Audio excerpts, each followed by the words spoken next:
that warm introduction, Catherine. That was great. So before I start, I'm going to go a little off script because I'm so impressed with our speakers that preceded us. First, Jenny Baseman. I have such a soft spot in my heart for children of dairy farmers because my family served the dairy farm community for 100 years with farm equipment. But we also, this is the funny thing, I'm a lawyer. My dad was a lawyer, my grandfather was a lawyer. We actually had a law firm inside of our farm equipment dealership. So if you walked in the door and took a left, you could get your last will and testament. If you took a right, you could buy a plow. So we were full service. But Christine General,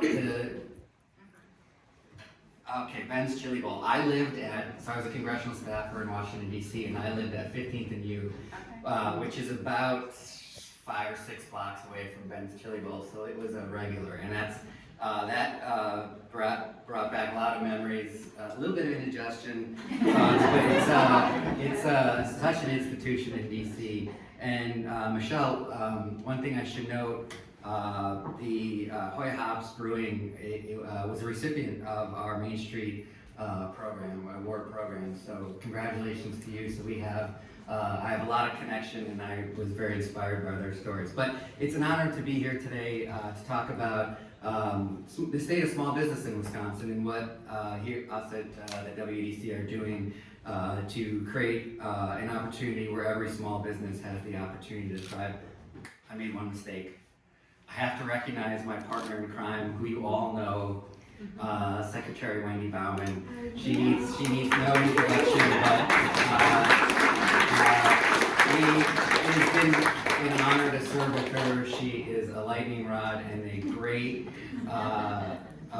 advocate for you continuing on. So you're lucky to have somebody in such a great position of power. So thank you, Wendy, for all that you do. So small businesses, they're the backbone. I run a bike shop and I run a manufacturing company, so I know what small business is. They're vital to our communities. Last year, as was Catherine mentioned, the WEDC asked the Wisconsin Policy Forum to study the state of small business in Wisconsin because we were very interested what the status was and how we were doing. And we learned that there were 201,000 small businesses in Wisconsin, which is a pretty substantial number for a state that only has about 6 million people. And of that, 75% were micro businesses, which are businesses that employ less than 10%. So if you look at it, the majority of people who have a job in Wisconsin work for a small to medium-sized business. So this is where we should focus a lot of our efforts. And these are the heart and soul of the communities that we all live in. And so we want to make sure that these retailers, the coffee shops, and whether it be barbershops, nail salons, restaurants that fill our main streets have the resources they need to succeed. So the Policy Forum had some good news. I'll get to the good news first, but they also had some not so good news.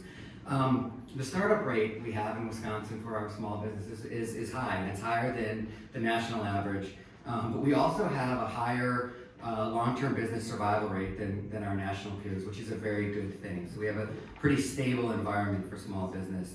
And these results really reflect years and years of strategic investments made, not only by partners like WWBIC, but other community-involved agencies. They create an environment where technical assistance is available, educational institutions provide resources, local economic department organizations are there to lend a helping hand, and of course we have community partners that are there to serve the businesses that are just starting out.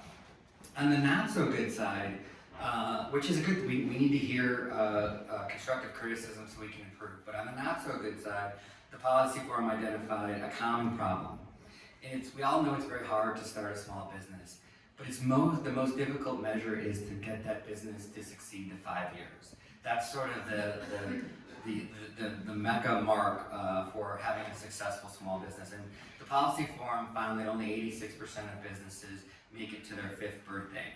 So, and this was also troubling because we're trailing a little bit the national average, which is not a place we want to be. So at the WEDC, recognizing that we want to learn from some things that we can improve on, we thought, what can we do to help us navigate those first 5 years? That includes access to growth, access to capital so that you can grow, attracting and retaining talent. Obviously, workforce is a major component of a growing business. To make sure that these are not only thriving businesses for their owners, but also job creators, which is equally important in the community. And so here are a few of the ways that we're responding. We created 2 new grant programs.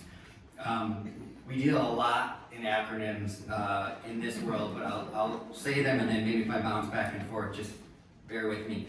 So the Small Business Technical Assistance and Small Business Development Grant programs were aimed at strengthening local, regional organizations that provide mentoring and technical assistance, training, business development services, and to both early stage and to companies that are already established but are in a growth mode and want to expand. And so these programs allow communities, industries, and regions to develop customized solutions to their problems. The big issue here is that we want to make sure that we're focusing on what not only communities but businesses in those communities need, and not try to do a one-size-fits-all state program. We want to make sure that we learn from them and meet their needs. So in FY26, which was the first full year of operation, the Small Business Technical Assistance Grants assisted 21 community organizations in 12 counties with a total of $2.1 million in aid to those small businesses. And 10 organizations around the state received a total of $1.5 million in the second round, not the first round, but the second round of SBDG funding.